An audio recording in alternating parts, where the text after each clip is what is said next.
No Ártico, os geólogos Julia e Oscar realizam experimentos instalando explosivos subaquáticos. Nesse instante, recebem um aviso de tempestade, precisando partir imediatamente. Próximo dali, um submarino russo detecta ruídos de alta intensidade, de origem completamente desconhecida. Para o choque deles, o leito marinho parece estar subindo. Os scanners de Julia enlouquecem bem antes que o gelo ao redor de seu acampamento comece a rachar. Ela quer pegar sua pesquisa antes de sair, mas não há tempo, então Oscar a arrasta para a motoneve. No submarino, a equipe detecta que os ruídos são de origem biológica e se prepara para manobras evasivas. Contudo, o submarino é subitamente atingido por algo na água. Na superfície, Oscar e Julia tentam escapar o mais rápido possível, enquanto o gelo continua a rachar atrás deles. Infelizmente, as rachaduras surgem à frente também, e a motoneve é empurrada pelo gelo que sobe. A dupla rola para fora enquanto a motoneve explode e afunda. Logo, o acampamento deles também explode e os cientistas restantes afundam lentamente para a morte. O submarino continua sofrendo danos e os homens mal conseguem se manter em seus assentos enquanto tudo treme. Após alguma dificuldade, eles conseguem abrir fogo e a luz resultante revela enormes tentáculos na água. Um homem é arremessado através de uma tela de vidro e desmaia devido aos ferimentos. Outro oficial consegue enviar a boia de emergência pouco antes de o submarino afundar. No quartel-general dos fuzileiros navais russos, eles ficam sabendo do desaparecimento do submarino. Como ele transportava armas muito importantes, enviam uma equipe de resgate para recuperá-las ou destruí-las. A missão será liderada por Victor, irmão do capitão do submarino. Sua família teme que ele também possa desaparecer, e sua mãe lhe entrega o relógio de seu pai falecido como um amuleto de boa sorte. Naquela noite, Victor chega aos docas e descobre que o amigo de seu pai, o almirante Olshinsky, também virá para a missão. O imediato teme que Olshinsky seja muito velho e ranzinza para a tarefa. Quando Victor entra no submarino, muitos membros da tripulação reclamam que foram tirados de suas férias para isso. Enquanto isso, Julia e Oscar vagam em uma tempestade de neve, tentando obter um sinal em seu telefone.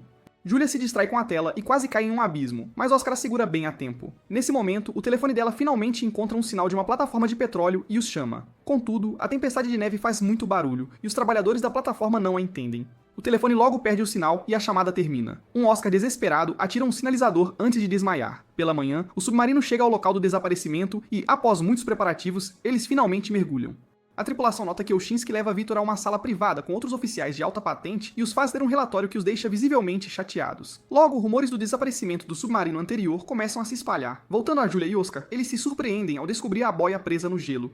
Percebendo que alguém virá por isso, eles decidem parar devagar e esperar ali. Quando o submarino finalmente capta o sinal da boia, ele imediatamente segue naquela direção. Um grupo de baleias subitamente cerca o submarino, então a tripulação tenta descer sem machucá-las. Uma das baleias acidentalmente atinge uma hélice rotativa, então Olshinsky diz à tripulação para ligar o sonar, ignorando as preocupações de Victor sobre possivelmente ferir as criaturas. Quando ativam o sonar, as baleias nadam para longe, apenas para retornar um segundo depois. A tripulação se pergunta o que fazer até que percebem as baleias se afastando de verdade desta vez. Acontece que há um ruído de baixa frequência na área e o leito marinho está subindo. Um enorme tentáculo se move na escuridão e mata uma baleia com apenas um golpe. A tripulação do submarino se preocupa porque não consegue identificar o som enquanto o radar detecta algo grande se aproximando. Pensando que pode ser um inimigo, Olshinsky quer abrir fogo, mas Victor aponta que não podem ter certeza e ordena à tripulação que encontre um lugar para se esconder. O submarino entra em uma fenda na parede de gelo, tremendo toda vez que o gelo o atinge e se quebra. O ruído no radar está ficando mais forte e machuca os ouvidos daqueles com fones de ouvido. Enquanto o inimigo misterioso os persegue, a tripulação é forçada a parar o submarino porque a parede bloqueia seu caminho. Felizmente, o perseguidor deles já se foi. Enquanto a tripulação avalia os danos que o submarino sofreu, Olshinsky repreende Victor por correr riscos desnecessários. Eles não têm escolha a não servir a superfície para reparos. Na superfície, Julia e Oscar se aconchegam contra algumas rochas para tentar se manter aquecidos. De repente, eles veem o gelo rachar enquanto o submarino emerge da água. A tripulação imediatamente vê os sobreviventes e sai para encontrá-los. Após se certificarem de que a dupla não está armada, eles ouvem a história deles. Victor verifica a boia antes de falar com Olshinsky, que lhe diz para apenas dar comida aos civis e deixá-los para trás porque poderiam ser espiões. Contudo, Victor tem pena deles e lhes diz para se juntarem a eles. Depois, o submarino volta para debaixo d'água para que possam iniciar a busca perto da boia. Após um exame médico, Julia e Oscar são alimentados. Victor se junta a eles à mesa e lhes mostra um mapa, pedindo que apontem para o acampamento deles e perguntando se viram algo estranho. Quando Julia lhe fala sobre os explosivos, Victor conclui que foi isso que afundou a embarcação de seu irmão. A tripulação discute como proceder, e Olshinsky diz que eles deveriam voltar por causa da ameaça misteriosa, já que não conseguirão enviar um sinal de emergência se forem atacados novamente.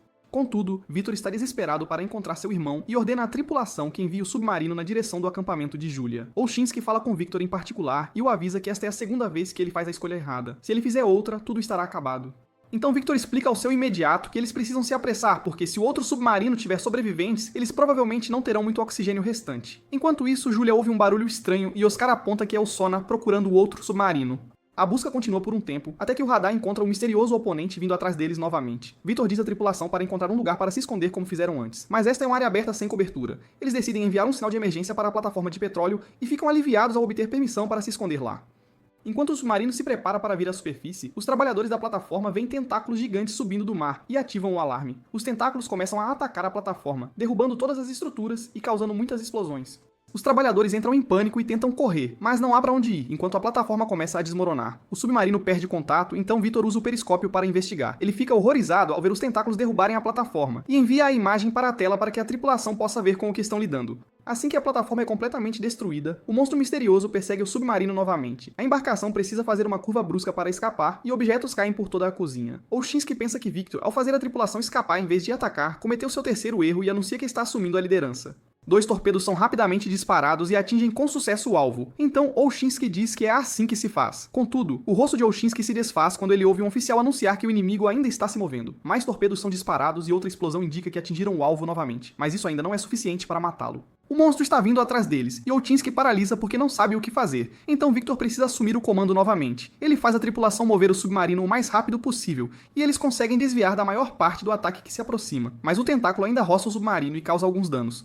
Toda a tripulação cai e Victor bate a cabeça, deixando-o tonto. Alguns dos computadores entram em curto-circuito e um deles até esmaga um homem. O submarino começa a afundar e o animal aproveita a chance para atingi-lo novamente. Uma explosão ocorre no compartimento de torpedos, o que inicia um incêndio. Eles cortam a ventilação e selam aquela área, deixando 7 pessoas lá dentro que usam extintores para cuidar das chamas. Outro golpe dos tentáculos faz o submarino começar a cair mais rápido e o radar diz que a besta os está cercando por todos os lados. Uma olhada mais de perto finalmente revela que é um Kraken. Como não podem usar os últimos torpedos, a tripulação discute suas opções, e Victor lhes diz para entrar no modo de silêncio porque criaturas marinhas geralmente caçam pelo ruído. Os trabalhadores precisam parar de combater o incêndio por enquanto, o que faz os níveis de monóxido de carbono subirem no compartimento de torpedos. Enquanto um ruído da besta machuca os ouvidos do oficial comunicador através dos fones de ouvido, os homens na sala de torpedos se perguntam se morrerão assim. Felizmente, o plano de Victor funciona, e o Kraken nada para longe. Agora a tripulação pode se mover novamente, mas o fogo se espalhou e é grande demais para ser apagado por apenas alguns extintores. Enquanto alguns homens são queimados pelas chamas, Victor diz ao grupo para deixar o compartimento e deixar as armas queimarem. Mais oficiais são gravemente feridos na saída, mas o resto da tripulação está lá para ajudá-los a atravessar a porta, fechando-a no último segundo para impedir que o fogo siga. Ao manipular a pressão no compartimento de torpedos, eles finalmente apagam o incêndio. Depois, todos os homens saudáveis são enviados para fazer reparos, enquanto os feridos são levados para a enfermaria ou seus quartos. Oscar e Julia os ajudam a tratar os ferimentos dos homens, ganhando a confiança da tripulação. Julia também cuida do corte na testa de Victor, e um oficial se pergunta se ela está interessada nele. Quando Julia nega, o oficial a informa que Victor quebrou as regras para salvá-la. Mais tarde, Victor pede a opinião da tripulação sobre a situação, e todos concordam que precisam voltar porque não têm ideia da localização do outro submarino e nenhuma proteção contra o Kraken. Bolshinsky lembra a Victor que seu pai foi um herói por salvar pessoas durante um incidente com o submarino, mas morreu no processo. Após muita hesitação, Victor concorda que eles deveriam ir. Enquanto o submarino começa a fazer seu caminho para casa, Victor lê a última carta que seu pai lhe deixou. Ele é interrompido por Julia, que nota que há pássaros no quarto de Victor. Ele explica que há uma maneira de verificar os níveis de oxigênio. Julia pede um mapa e aponta para todos os locais onde viram o Kraken, além de seu acampamento. Histórias dizem que esta besta atacou muitos navios no passado apenas para desaparecer subitamente. Assim, estudiosos teorizam que o Kraken entrou em um sono profundo. Ela conclui que seus explosivos atingiram um covil escondido e acordaram o Kraken. Se eles querem sobreviver, devem desligar o sonar, caso contrário, ele atrairá a criatura novamente. Como Julia parece entender o Kraken tão bem, Victor pergunta se ela sabe onde está o submarino de seu irmão. Julia explica que os povos geralmente arrastam suas presas para seu covil, que deveria estar localizado onde seu acampamento costumava ser.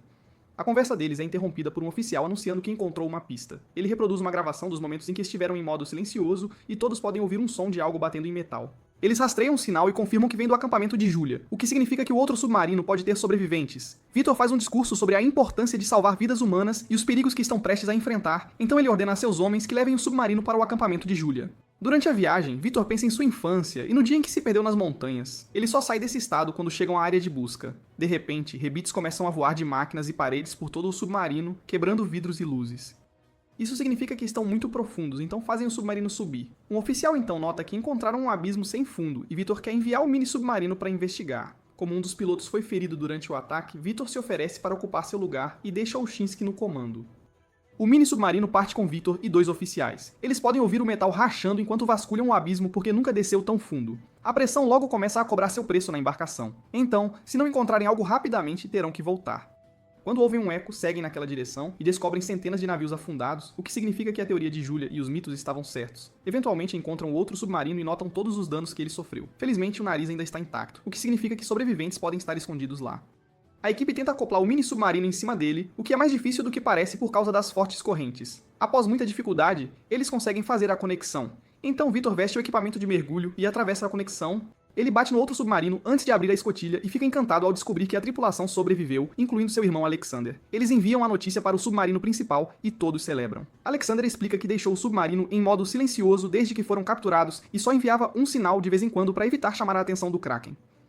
Victor envia tanto os sobreviventes para o mini-submarino quanto cabem, mas é claro que precisarão de 2 viagens para salvá-los todos. Ele decide ficar com seu irmão e um mecânico assumirá o lugar do último piloto. O mini-submarino instala um rastreador no nariz principal para que possam encontrar a localização quando voltarem, mas precisam desligá-lo quando percebem que pode atrair a atenção do Kraken.